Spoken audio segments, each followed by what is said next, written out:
episode 164 of the Author Stories podcast. I'm your host, Hank Garner. Hey there, Author Story listeners. This is Kevin Tomlinson from Draft to Digital, and I know that you have a book sitting there just waiting to get out to the world, and you're kind of wondering what the next steps are. So that's why you need to go visit drafttodigital.com/authorstories. That's draft2digital.com/authorstories. And that's where you're going to find all the help you need to go from having a book on your hard drive to having it on someone's Kindle or iPad or other reading device. So go visit drafttodigital.com/authorstories right now.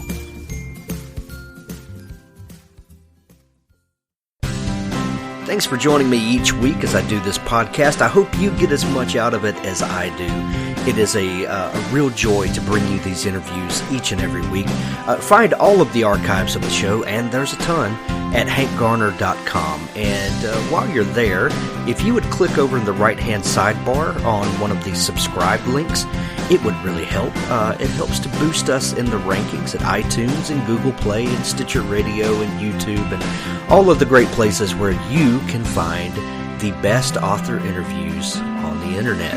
I'd really like to thank my wonderful sponsors for making it possible for me to bring you the show each week. If you appreciate the show, please go to the show notes, hankgarner.com, and find the episode that you're listening to, and click on the links to these sponsors. Show them some love, and let them know that you appreciate what they do to bring these great interviews to you. ThirdScribe.com is there to connect readers and writers. Writers, you need an author platform. You need to. You never know what's going to happen from one retailer to another, and you need to build up your presence on the web. ThirdScribe can help you do that. They can help you sell your books. They can help you connect with readers. They can do it all for you. And readers, if you're looking for new authors to connect with, go visit ThirdScribe.com. They can help you out. Tales from the Canyons of the Damned is the best pulp revival series out there. And not only is it great pulpy goodness, but you know what? Daniel Arthur Smith really puts his heart and passion into the series. You can tell by the cover art that is absolutely collectible. Go check out not only these phenomenal stories, but the excellent packaging that Daniel puts into it. Also, the Valentine's special is out now. Go pick it up. It is nuts. I grabbed it the other day, read it from cover to cover. Speaking of the cover, you have to collect these covers. The Valentine's cover is, just go check it out, okay? Click on the link in the show notes and go pick up the latest Valentine's special of Tales from the Canyons of the Damned. Also, did you know that my buddies Jason Anspach and Nick Cole have created a new project called Galactic Outlaws? Go to galacticoutlaws.com. They're creating some new fiction that is a little bit Star Wars, a little bit Space Cowboy, and it's pretty awesome. There are 3 different subscription levels, and go check out how you can get this new series that they're putting out as they write it. So go check out galacticoutlaws.com. Also, stay tuned right after the episode. There's going to be a short clip from Richard Gleaves, General of the Dead, and pick up his entire Jason Crane series. The first trilogy is finished. So, if you're like me, you don't like to really jump into a book until it's all wrapped up. But that is complete, and I named General of the Dead one of my favorite books of last year. So stay tuned right after the episode for a short clip from that. Thank you for listening. A thirst for revenge sends one man on a deadly journey through the galaxy in the adrenaline-pumping new novel, Galactic Satori Chronicles. Written by Nick Breaker and Paul E. Hicks, this raucous sci-fi adventure introduces Asher, a young man whose world is turned upside down when he discovers that his fiance's death has been directly caused by an imminent alien invasion. In a desire to better understand humans in order to destroy them, these aliens are projecting their consciousness onto unsuspecting men and women, and in the process are learning exactly how to use humanity's own selfishness and greed as weapons against them. Fueled by emotions that the aliens will never understand, Asher bands together with a group of friends. These 4 MIT co-eds are more than meets the eye and go to battle with those who are intent on destroying our planet. Asher takes the fight from Earth to an alien spaceship and back again. A fight that will either save the planet or doom it. The first installment in an upcoming series, Galactic Satori Chronicles, is an engrossing look at the manipulation of time, mental projection, futuristic technology, and of course, aliens. By Nick Breaker and Paul E. Hicks. Pick up Galactic Satori Chronicles now on Amazon. Link in the show notes.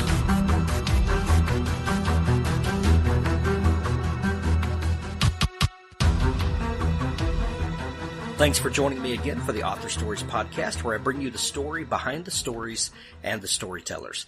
Today I'm excited to have Melinda Leigh on the show, and as some of you probably saw on Instagram a few minutes ago, well, not a few minutes ago when you're listening to this, a few minutes ago when we're recording this, I just got a couple of copies of her books in UPS, Midnight Obsession and Seconds to Live, and they are stunningly gorgeous. So thank you for coming on the show, Melinda. Oh, thank you for having me. Melinda, I start each show with an odd question, and that question is, what is your first memory of wanting to be a writer or storyteller? Well, I'm probably going to give you a strange answer. Those are the best. I was 37. Wow. And it actually wasn't my idea. I had been a banker. I have a business degree. I had been home with my children for a few years.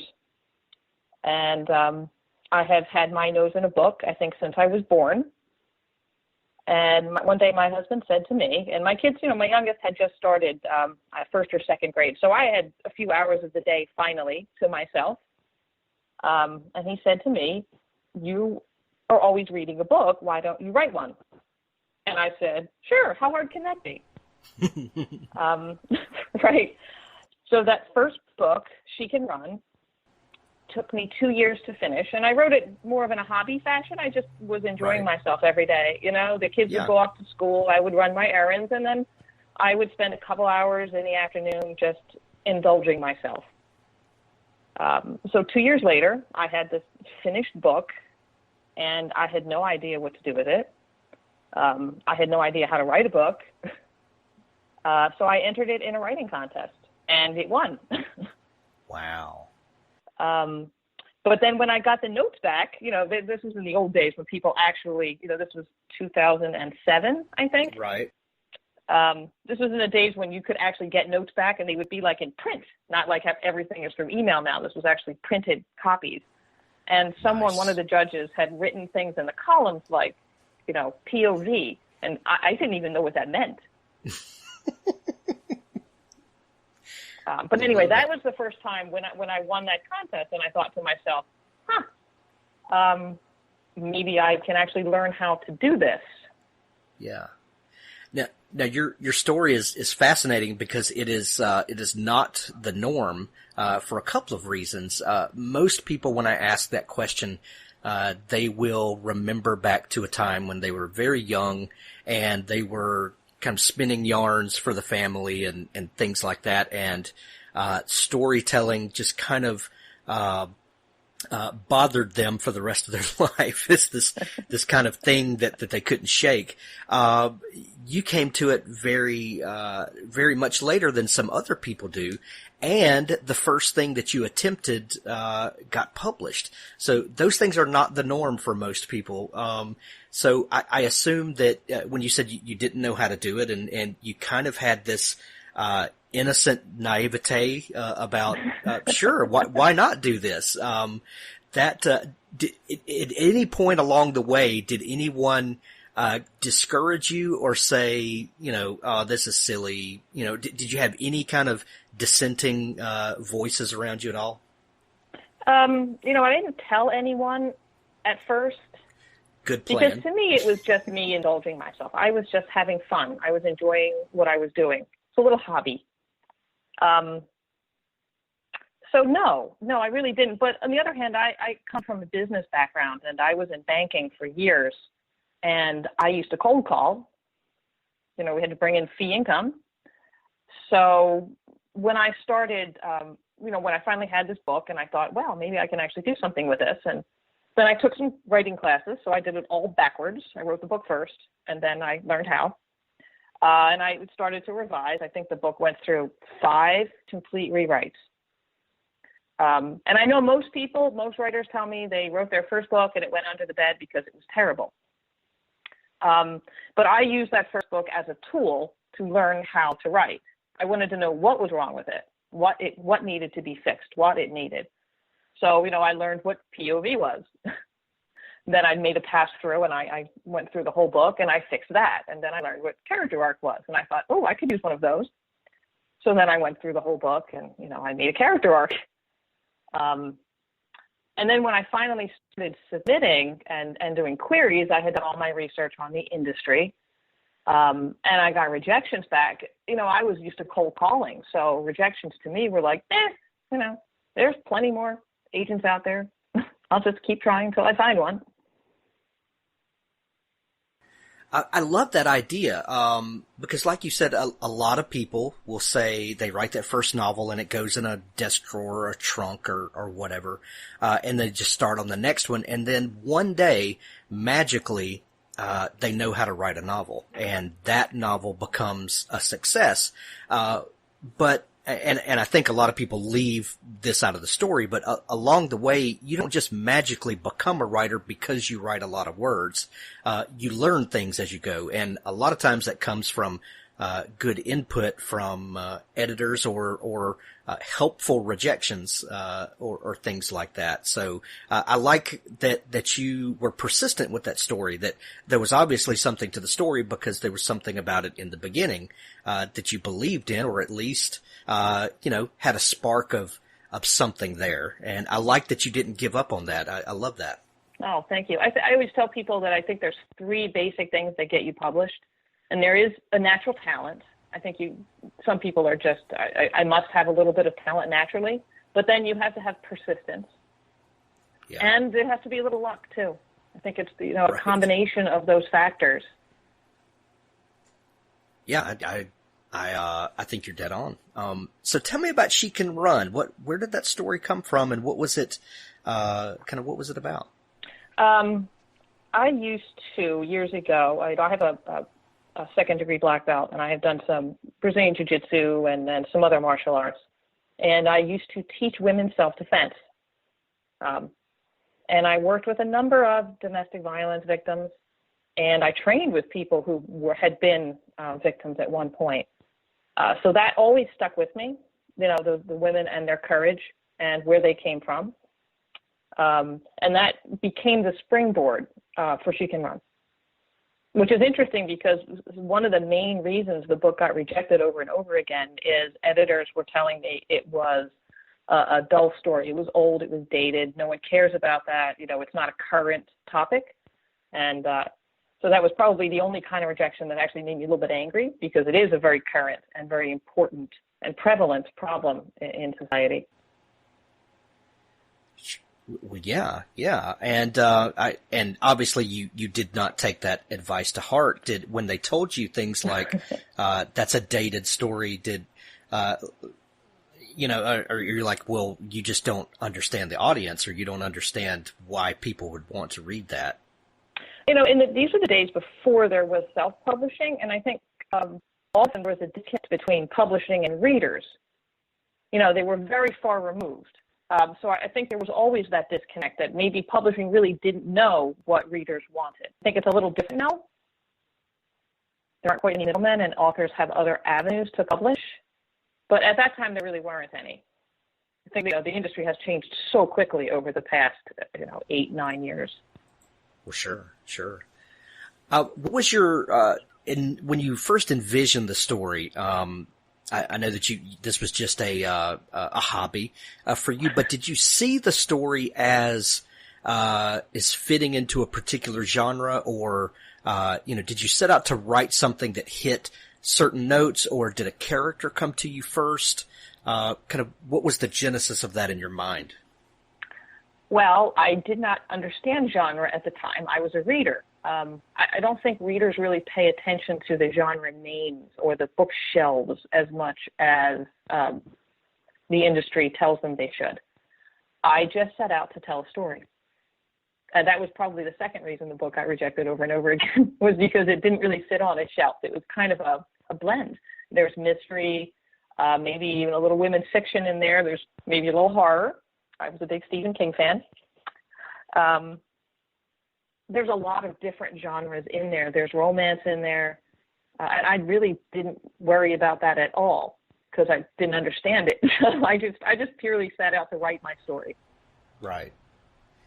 Well, sometimes those genre buckets are the worst things that can happen for a book because, I love all sorts of stories. I love mystery thrillers. I love action adventure. I love sci-fi, fantasy. I love a good, romance story mixed in there because life is some and all of that. Kind of mixed in, and it's really.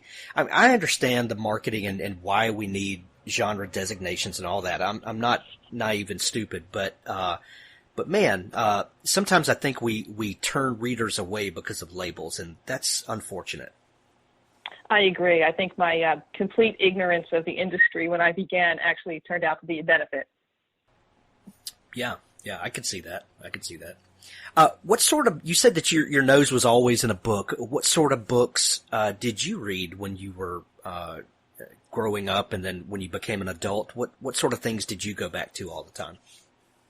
I've always been an eclectic reader. I will read, I rarely read two books in the same genre back to back.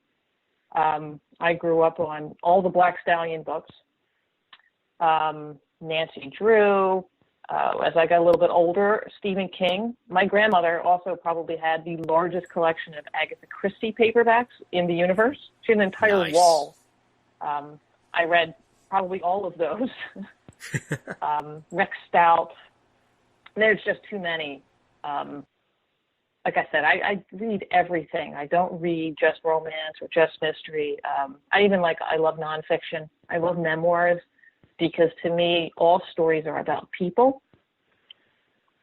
It's not so much the story, it's about the person. No one connects to a story. Readers connect to a character. It's the character that keeps them coming back. So I do read a lot of memoirs. I do too, and I love a good memoir that reads like a novel. There's something about memoir that's done really well, that's just captivating, and I love those as well. I agree. I love to be pulled into someone's world. Yes, exactly. Your first book, She Can Run, was nominated for the best first novel by the International Thriller Writers. That obviously didn't come immediately, but when you finished the book and it was published, kind of what did you before you started getting recognition for it? Kind of what was your feeling when the book was finally done and you released it to the world? At that point, it's out of my hands. I was already writing another book. That was probably one of the best pieces of advice that I ever got from more established authors was just move on, start writing your next book, don't worry about it. Because at that point, it's in the hands of your publisher, it's in the hands of the readers, there's nothing you can do about that. What you can do is give them another book. Right. So you started networking and connecting with other writers. At some point, you began to feel like, okay, this is more than just a hobby. This is something I can do, because you wanted to follow up with a second novel. A lot of times, if someone does this for a hobby, they don't immediately go in and start writing another one. What was that transition for you, like from hobbyist to, okay, I'm a real writer now? Well, at first there was no money. The books are published, but when you're first published, there really isn't much in the way of money coming in. So I guess my agent was very helpful in that regard and giving me good advice and saying just put your head down, write books. I do encourage other writers to get out there and talk to writers, talk to more established authors, make friends with people that are in the same kind of level that you are so that you can grow together, because they're going to understand all the things you're going through. And I remember another writer telling me that you're never going to really be established income-wise until you have at least 6 books out. Wow. So I thought, okay, I've got to get 6 books out. And I'm a business degree, so I didn't come from, a literary background. I came from let's make a spreadsheet. I still keep my plots and my character stuff on spreadsheets. I'm more analytical. So I made myself a marketing plan. I made myself a business plan. I was going to have so many books out by this date. Luckily, my publisher was on board.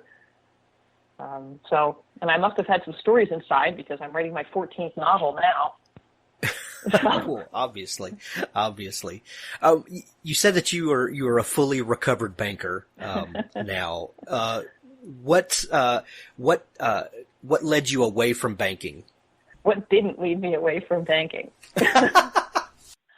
Oh, wow.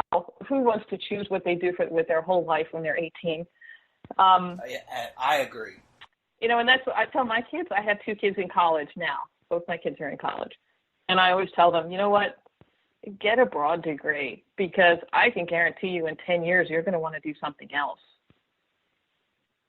Just get a degree in something, make it broad enough so that you can change what you want to do later. You're going to get tired of this, or you may decide you're somebody completely different in 10 years. Yeah. And then in another 10 years, you may want to change again. Right. Who knows, right? Yeah. It's kind of like genres in books, nobody wants to be pinned down to one thing. And, humans we're unique creatures, and that we're constantly changing and evolving, and that's a good thing. It is. Yeah. So when that first novel got nominated for Best First Novel, what did that do for your writing confidence, and did that push you to keep going? Well, after I picked myself up off the floor, you know what? I don't know. I think at that point the book was selling very well. And to me, that was more important than a professional accolade. And of course, awards are nice. It's nice to know your peers appreciate you. But I think as a writer, you write for your readers. So if my readers are sending me emails telling me how much they loved the book, I've had women that were domestic violence victims email me and tell me how much they appreciated the book. So to me, that means more. I love nothing more than getting emails from my readers. Of course, not the terrible ones, the good ones. Right, of course. The ones that you get some terrible ones too, but for the most part, it's readers that reader feedback. I think when the first time I went to a book signing and a reader came up with my book in her hands that she had brought for me to sign specifically, that's when I really felt like I was an author. That's awesome. I love that you approached your writing career, and I'm putting air quotes around writing career, from a business and analytical standpoint, while at the same time, maintaining your creative side. I think a lot of people really struggle with the fact that even if you're self-published, or if you're with a big publishing house, a lot of times now the author has to do a lot of the marketing legwork, and it's not kind of the old days where you type out a manuscript and you send it to the publisher and you never do anything else again. There's a lot of work that goes in, no matter how the book gets out there. And some people really balk at the idea of treating their writing as a business. This is my art. This is my expression. This is how I'm connecting with the world. I don't want to sully that by, dealing with the business of it or whatever, as if that's a bad thing. But it sounds like you approaching it that way really, preserved your confidence and let you have a realistic expectation about how this was going to go, and that there is a certain amount of groundwork that has to go in. There are very few overnight successes. Those overnight successes usually come with lots of years of grinding it out, before you're ever noticed.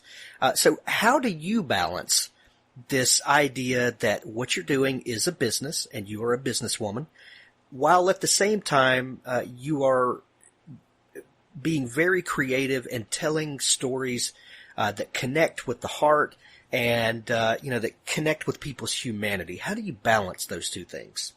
I really think it's the fact that I came to it so late in life, I think gives me a much better perspective. I have had really awful jobs. I've had jobs that I dreaded getting up and going to every day. So for me, the whole idea that I can sit in my office and make things up all day long, and I get paid to do this. I'm not saying it's always easy. There are days I don't want to write, but to me, it is a job. I go in my office 7 days a week. I very rarely take a single day off.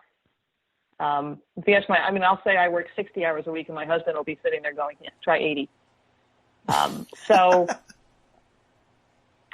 I don't have a problem with that balance. I don't see why it isn't a business and creative. I mean, for me, it's just I get to let loose.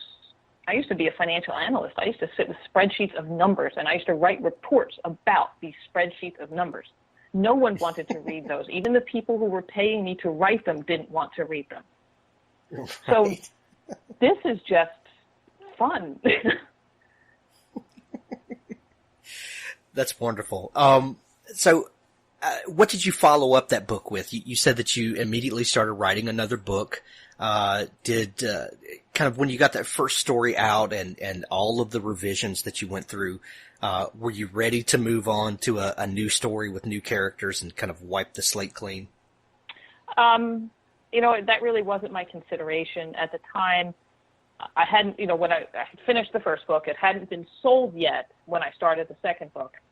I wanted to write a series, a loosely connected series. I want them to be standalones, but I also like some characters to pull from book to book. But I didn't want to write a second book in a series if book one wasn't going to sell. So I decided I would write a second series. I would write another book one, and we would see what happened. And then depending on which book took off, that's the series I would pursue. So I do kind of approach things in a little bit more of a business fashion.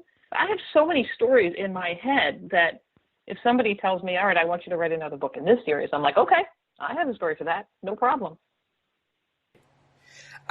I always find it weird when people ask and say, where do you get ideas from? And my response is always, ideas are not the problem. It's finding the time to get to all of the ideas. If you're having trouble coming up with an idea, you need to go, sit and watch people for a little while or something. There's story ideas are always bombarding me. So yeah, I totally commiserate with you there. That's there's always a story to be told if you just look for it. Yeah, my favorite thing is just to scan headlines, because headlines are very good clickbait, good grabbers, but never read the story, because my story is always way better than anything that's actually true. Right. So I love to just scan headlines, and then I will come up with 10 story ideas. I love that. That's a great tip for people looking for story fodder. Scan the headlines and then make a better story than the actual story is. You've mentioned a couple of times that you have some background in martial arts. How do you think that affects your writing and your storytelling? It adds a lot of fun to it. I will actually go into the studio and work out a scene, with my karate buddies. My sensei, they love to be in books. So I'm like, ooh, I need to do this in a scene. Or how can I have my heroine and she's in this position. How can I get her out realistically? And we will play with that. We did machete training one day. And when I sat down to write Seconds to Live, I thought, I have to write a machete fight scene. That was how some of the beginning of that book came out, was I just really wanted to write that scene. So I did. That's awesome. I think action scenes and maybe fight scenes or scenes where there's a struggle or something like that. I think a lot of writers have trouble envisioning those, especially if they don't have a working knowledge of those. If someone's in that situation where they don't have the training that you do, how do you think someone could go about understanding the mechanics of what's going on? Do you think it would be advisable for them to connect with maybe their local karate school or something like that? Do you think if they went and asked someone to work with them, do you think most people would be okay with that? I say sure. All people can do is say no. You haven't lost anything by asking. Right. So, and I would say go take some lessons. Go take some boxing lessons. Go take a couple jiu-jitsu lessons. It's a lot of fun. Great workout. And there's just no substitute for actually doing something. You can read about it all day. It's not the same. I'm a very small person. I'm 5'2", 115 pounds. I'm very small. I have wrestled, they call it rolling in jiu-jitsu. I have rolled with guys that were 240 pounds, and I pinned them. I mean, you're learning techniques. There is just there's no way to describe that unless you've experienced it. Right. Yeah. So find someone who'll walk you through that for sure. You said that when you were writing that second book, you decided to start another series just in case.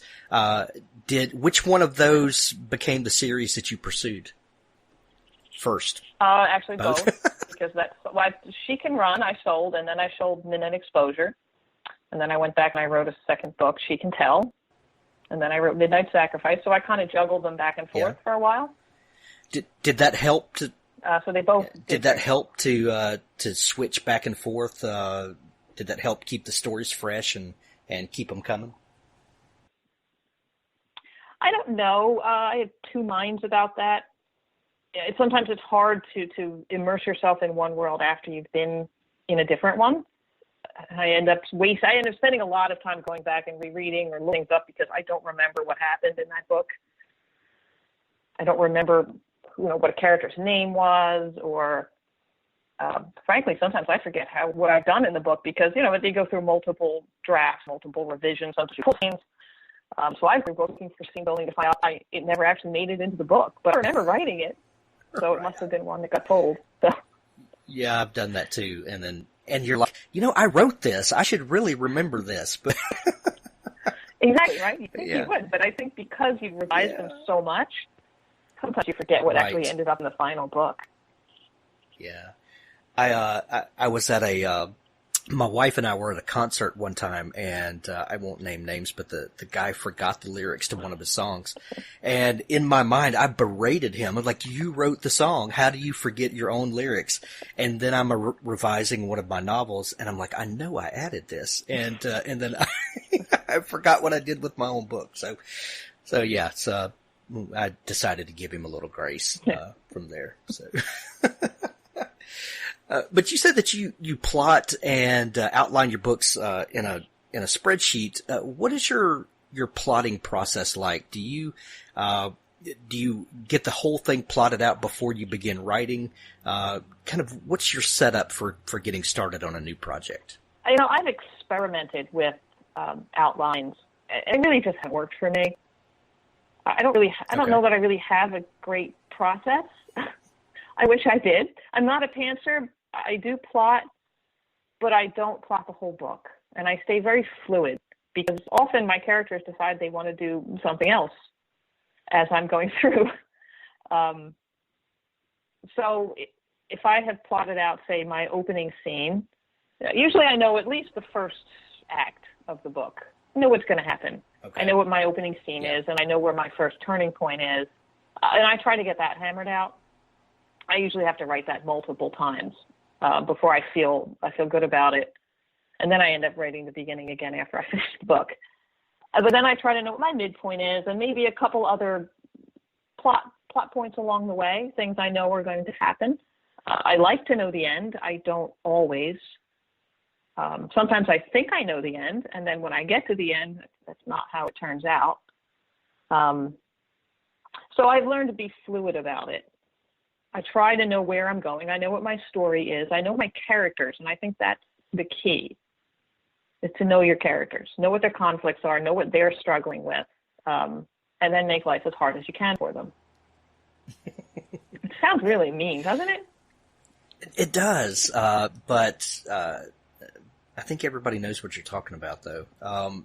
We ask people all the time, are you a plotter or a pantser? And I think I have, in 160-something episodes of this show, I've rarely gotten that someone is all one thing or all another. Those two categories rarely fit someone. It's usually that we're a little bit of this and we're a little bit of that. Most people know generally where they're going, and then the details fill in as they go. And we kind of have one of these living outline kind of things, or someone just lays out plot points as a roadmap and then decides to let the characters do what they're going to do in the midst of those. So yeah, I think more people are like you than one or the other. And I think if I knew everything that was going to happen in the book, I think I'd be bored while I was working. Yeah, I could see that. Yeah, it's almost like when you're writing it, I've already written this. Right, exactly. And I think sometimes one of the most exciting things that can happen is when you're writing a scene and your character does something you just didn't expect him to do. Right. And it's like, oh, I didn't know he was going to do that. Wow, I didn't know the story was going to go in that direction. That's pretty interesting. So it kind of gives you a little bit of motivation, builds your momentum a little bit. Yeah.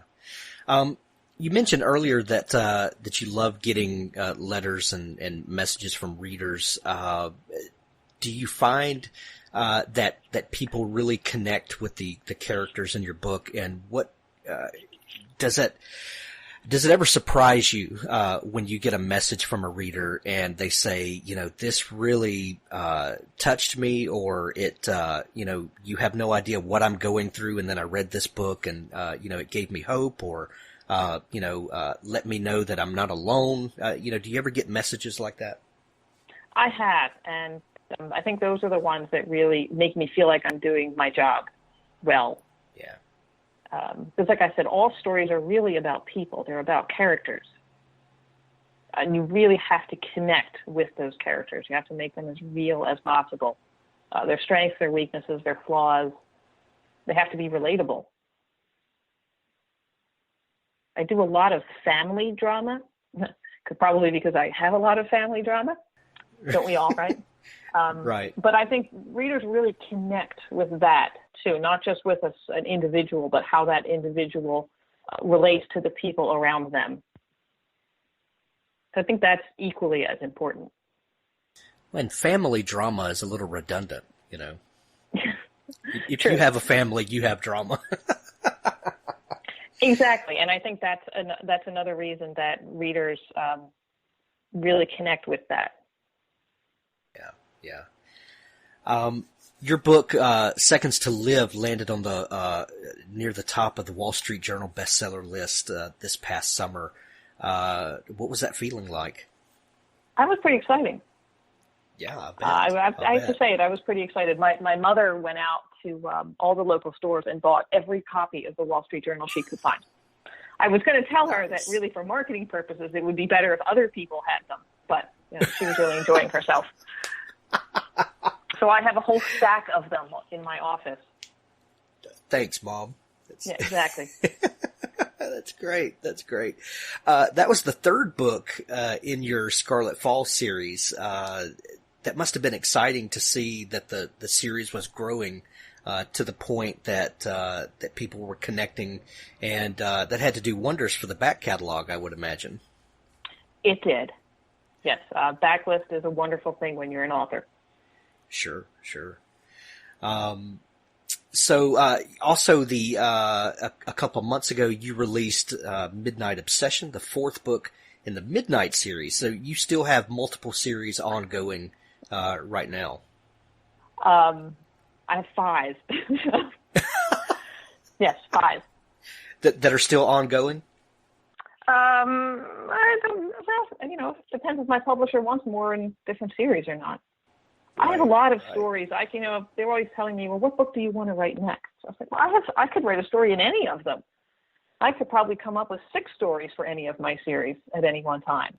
So that's really not a problem for me. Yeah.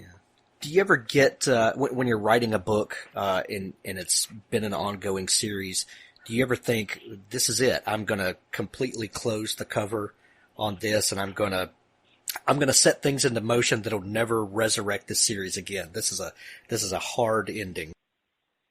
I debate with the Scarlet Falls series whether there will be another book or not. My publisher and I have had a few discussions about it. But we'll see. I don't know. That one, there was a very distinct family arc that played out over the trilogy. I'm not sure if there'll be a 4th or not yet.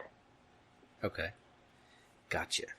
So we'll see. But that's really the only one where I have left it where there was actually, it's the first time I actually planned ahead.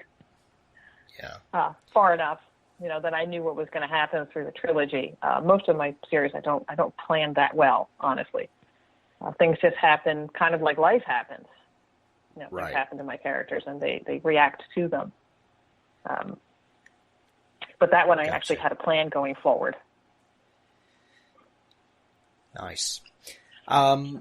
Speaking of that, how do you plan out a series going forward?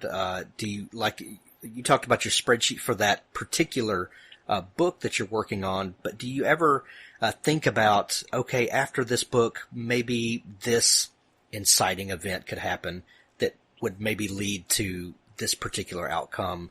And then if that happens, then another book could be this. And do you ever kind of project out like that for a series? Sure. I come up with ideas all the time. I have a whole note. I have notes in my phone because I'm always afraid if I'm at the grocery store or something, I'm going to forget that idea that I had. So I immediately stop and I make a note in my phone. There's probably 50 notes in there of different story ideas. Book titles, story ideas. I live in fear that I'm going to forget a really good idea. Oh, I know. So I write everything down. I have tons of ideas. I do that too, and then I keep I use Scrivener to write in a lot, and I keep one file that's nothing but story ideas, and I'll go back and look through them from time to time. And some of them will just be nonsense. It seems like that there's just an idea came out of somewhere, and I'll read over it and I'll say, that doesn't make any sense. But then one day I'll read over it and something else clicks with it, and then boom, there's a whole other story.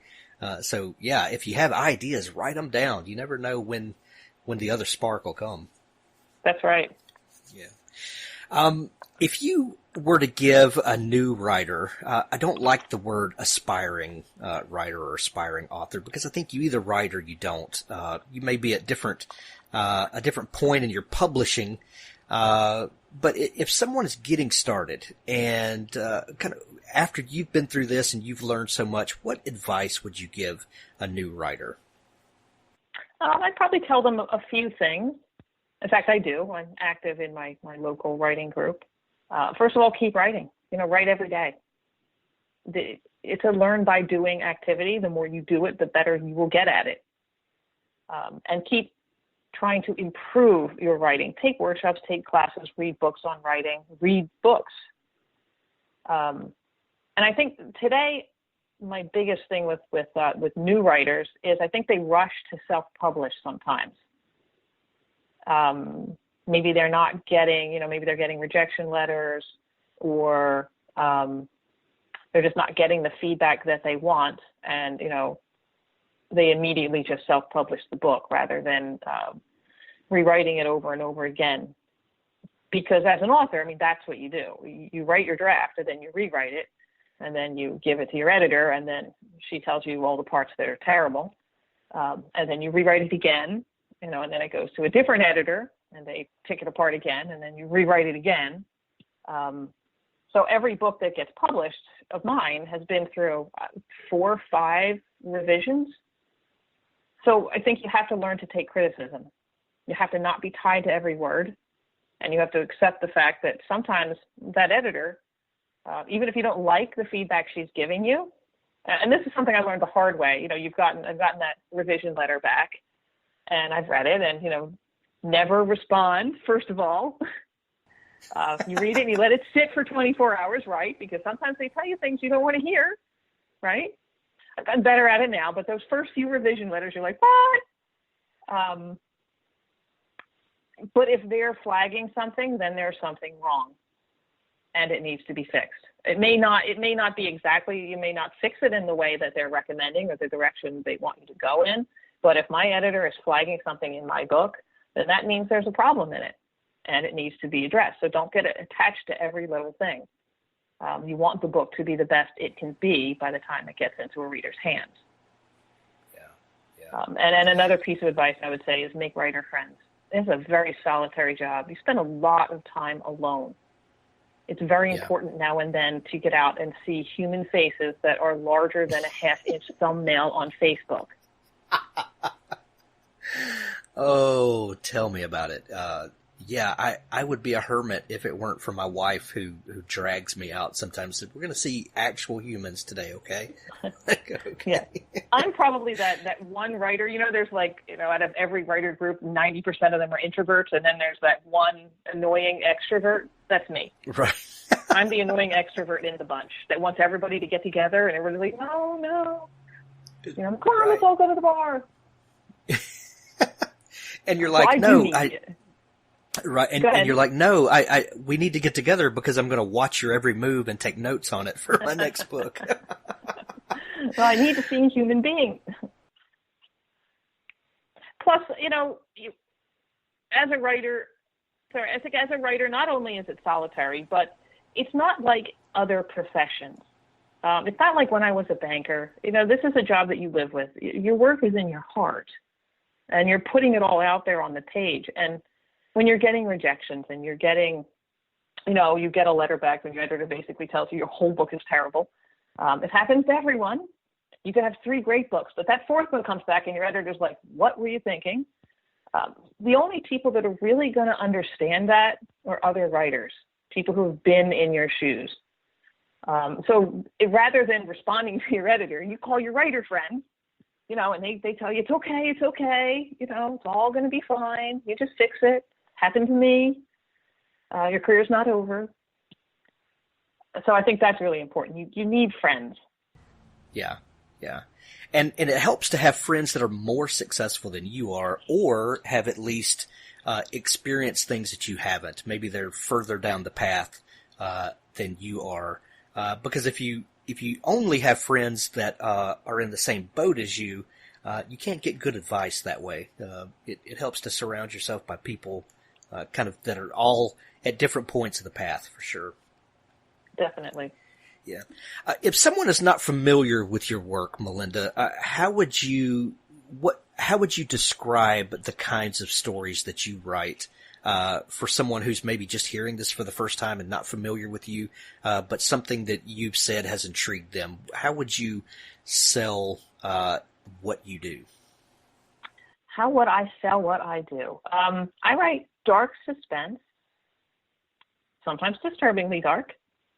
But I try to balance it with family and with some romance, which is often, honestly, a little bit sweet. I don't write anti-heroes. I write about nice people generally. I like nice men. Sorry. When I was dating, I want to date a nice man. So I think there's a combination. You've got this mystery thriller, which is often very dark, but then you have there's also a lighter aspect. There's always family that sticks together. Family that depends on each other, comes through for each other. So I think there's a balance there. I'm not quite sure how I'd sell it other than I write some pretty dark stuff. If you like dark suspense with some romance, you'll probably like it. But yeah, I think you have to balance that light and dark. Yeah. Speaking of the dark aspects, how do you decide how dark to go? And are you ever writing and say, "Oh, I've got to dial this back a little bit. This is just too intense," or are there little things that you pick up on to let you know, okay, it's time to lighten this up just a little bit? I think sometimes that's instinct. And I think with writers, a lot of times your subconscious works really hard all the time. And I'll often just know when I'm reading something, and I'll stop and I'll think, Although I haven't really written anything too dark. I try to let myself go on that first draft and not hold back. And then, when I go through and I read it for the second time, if I think it's a little too dark. With A Midnight Obsession, when I wrote that book, I thought, when I turned it in, I thought, I wonder if my editor is going to tell me this is a little too dark. And I do, now that I have, I'm on my 14th book, so I have a good editor, and she knows me, and I know her. And I do rely on her, and I take everything she says very seriously. So I kind of rely on her to tell me if I've crossed that line. But I was really pleased when actually she wrote back, and there's a particularly dark scene in that book, and she asked me to describe it a little more. And I thought, ooh, wow, awesome. And off I went.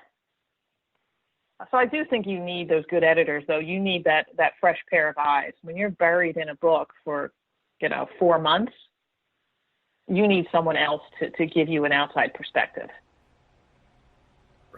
Right. I agree with you. Melinda, it's been so wonderful having you on the show today. Tell people where they can find you online, maybe connect with the work that you do. And if they're not familiar with their work, where can they, or kind of what's a good jumping in point to get plugged in? If they want to find me, I am on Facebook way too much.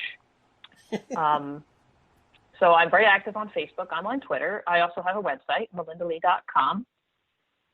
And if they're looking for, really they can pick up any one of my books to start. I think they should pick up with the story that appeals to them the most. If they really enjoy reading a series in order, then, start with one of the book ones.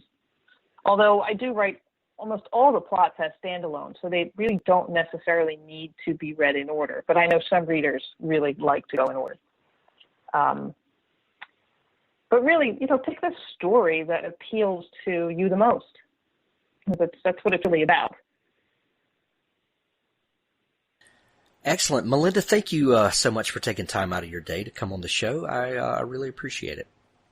Oh, thank you for having me. It's been wonderful to talk about writing. Stay tuned now for a clip from Richard Glebe's General of the Dead. The cemetery had fallen into a hush. There were no traffic noises here.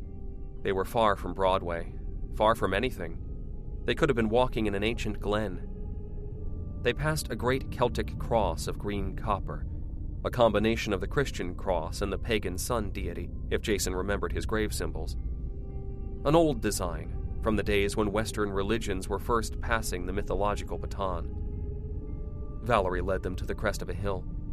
Jason felt a stab of incredulity. A vast acreage of graves spread below. The size of it was hard to fathom. So many people under the ground. The field of headstones felt bewildering and frightening and sad, like an empty playground littered with abandoned baby shoes. "Look at it," Valerie said with distaste.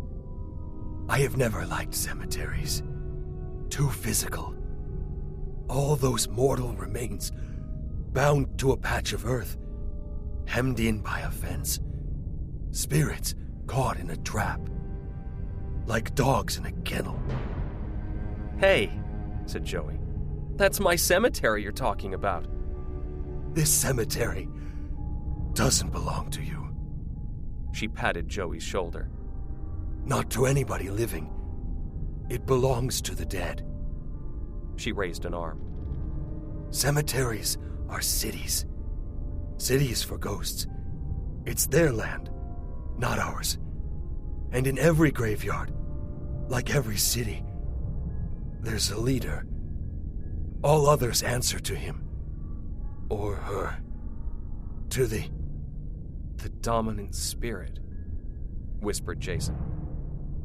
"That's what Irving called him. In the legend." He snapped his fingers, searching for the quote. The dominant spirit that haunts this enchanted region and seems to be commander-in-chief of all the powers of the air is the apparition of a figure on horseback without a head. Joey rolled his eyes. Oh my God, he's got it memorized. Jason scowled. Shut up. Valerie nodded. The dominant spirit.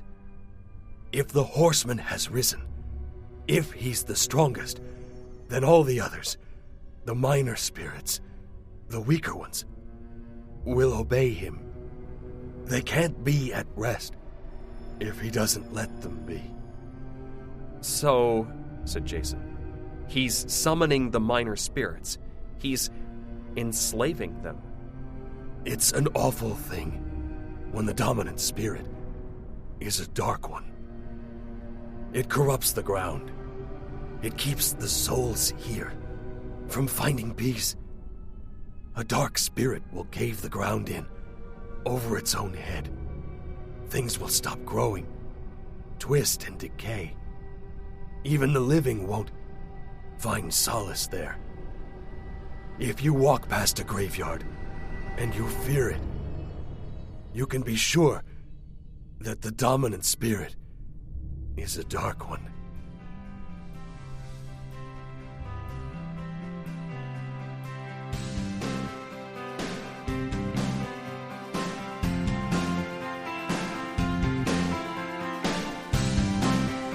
Thanks for listening to the Author Stories podcast. Join me each Tuesday and Friday at hankgarner.com for a new episode. Thanks for listening.